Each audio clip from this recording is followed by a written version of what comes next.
Good morning, All Saints, and welcome to this episode of Lectio Divina, where I break down and reflect upon a passage from the Gospels.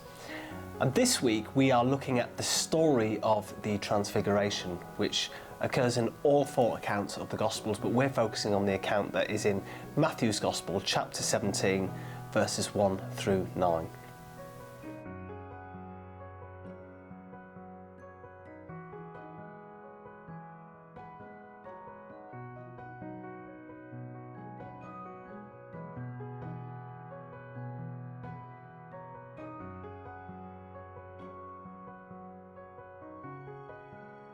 And in this story, basically Jesus goes up a mountain, and very often the imagery in the Gospels where Jesus goes up a mountain is when something close to God is happening. For example, the Sermon on the Mount, where Jesus gives out his ethical teachings. In this instance, Jesus goes up a mountain and he brings with him Peter, James and John. They're three of the closest disciples that he had.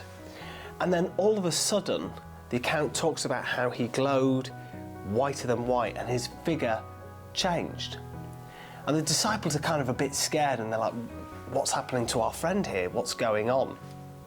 And Peter says, look, shall we build 3 shelters because Elijah and Moses appear alongside Jesus? He kind of misunderstands what's happening. And basically, Jesus tells them not to say anything just for the time being after this has happened. But this story really shows us, midway through the gospel, exactly who Jesus is, that Jesus is God. He unmasks his divinity, and by divinity I mean his godliness. So we see really the purest side of Jesus in this particular passage. And for us as Christians, we have a responsibility to be just like Jesus, who is God. Further on in Matthew's Gospel, it states, "Be perfect, therefore, as your Father in heaven is perfect."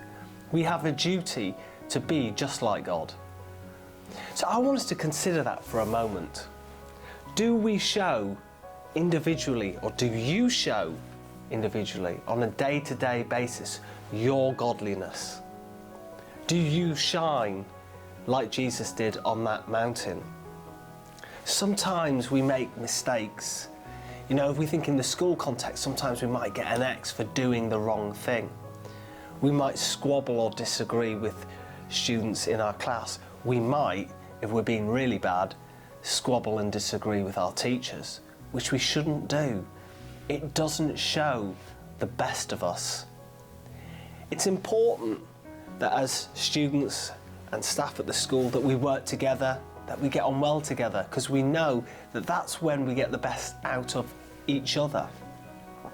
So over the course of the rest of Lent, this time of reflection, I want you to really try and show on a daily basis your true godliness. Good luck, All Saints.